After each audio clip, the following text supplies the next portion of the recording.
Baik, pertama kita memiliki data-data dari strike depth dari sayap sebelah kedudukan dari sayap lipatan 1 dan 2. Lalu kita copy paste di dalam aplikasi Dips, dan juga jangan lupa project settingnya kita ubah menjadi strike right dan dip sesuai dengan kaidah tangan kiri. Selanjutnya kita akan mencari arah umumnya. Nah, setelah didapatkan arah umum, kita perlu membuat garis telegrafisnya dengan cara meletakkan tanda plus di tengah-tengah kontur tertinggi dan beri label dengan sayap lipatan 1 atau sayap 1.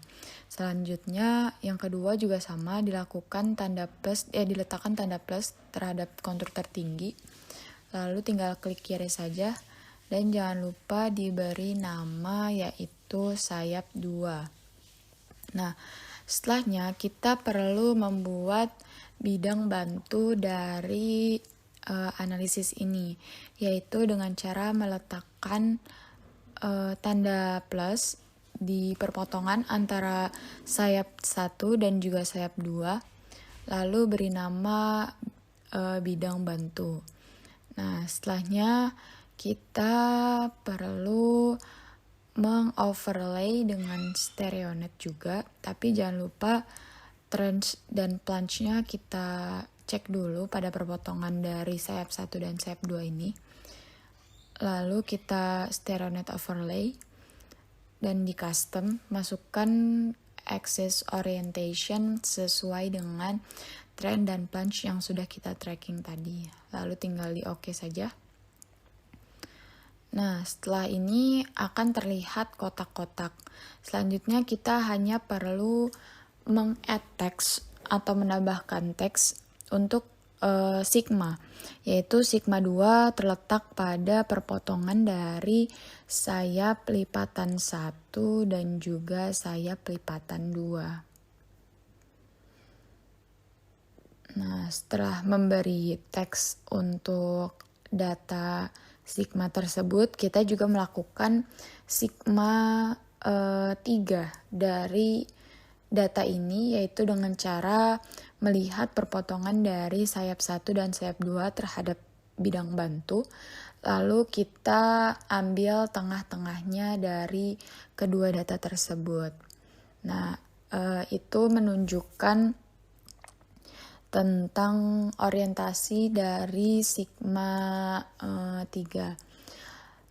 Lalu selanjutnya kita akan mencari sigma 1, yaitu 90 derajat dari sigma 3 sepanjang dengan bidang bantu. Jadi tinggal dihitung aja 9 kotak dari letak T3, lalu diberi nama sigma 1. Nah, setelah semua sigma ini kita berhasil namakan, selanjutnya kita perlu menghubungkan T2 dengan T3 agar mendapatkan hinge surface, atau kita beri nama pada label kali ini adalah HS.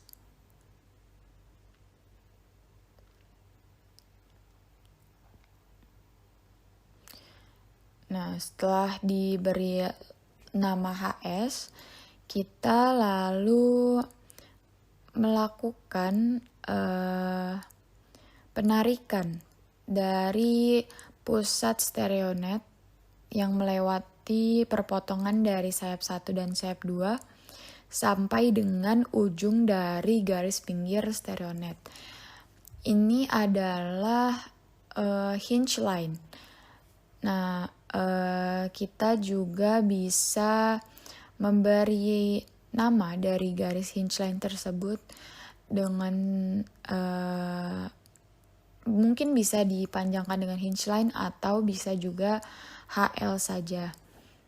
Nah, setelah itu kita tinggal ubah saja letaknya, digeser-geser, disesuaikan dengan garisnya.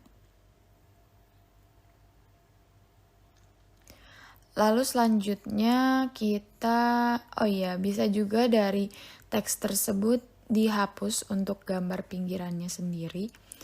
Nah, lalu selanjutnya kita akan mengedit dari setiap garisnya agar membedakan setiap garis ini menandakan satu unsur atau satu hasil dari data pendukung analisis. Nah, selesai tinggal di OK saja, maka warna dari garis-garis tersebut otomatis akan terganti.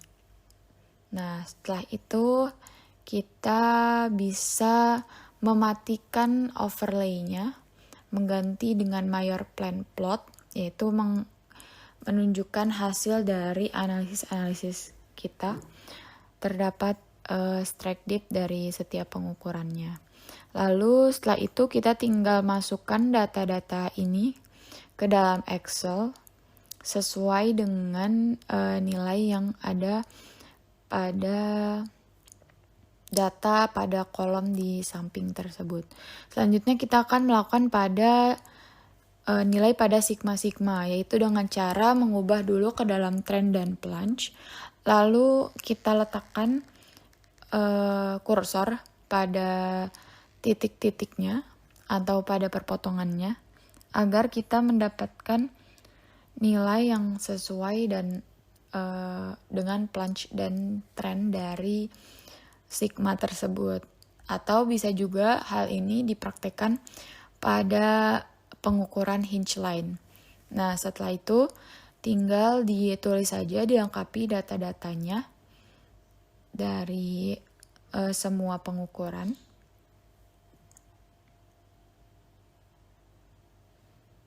Lanjutkan dengan sigma 1, sigma 2, dan juga sigma 3. Nah, setelah semuanya selesai, nanti kita akan melakukan analisis dari nama atau jenis lipatan tersebut. Nah, sebelum itu kita lengkapin dulu datanya dari sigma 1 yang sudah, lalu ke sigma 2, dan ini yang terakhir adalah sigma 3. Nah, sigma 3 ini tinggal kita ubah saja ini nilai-nilainya. Nah, untuk sigma 2 ini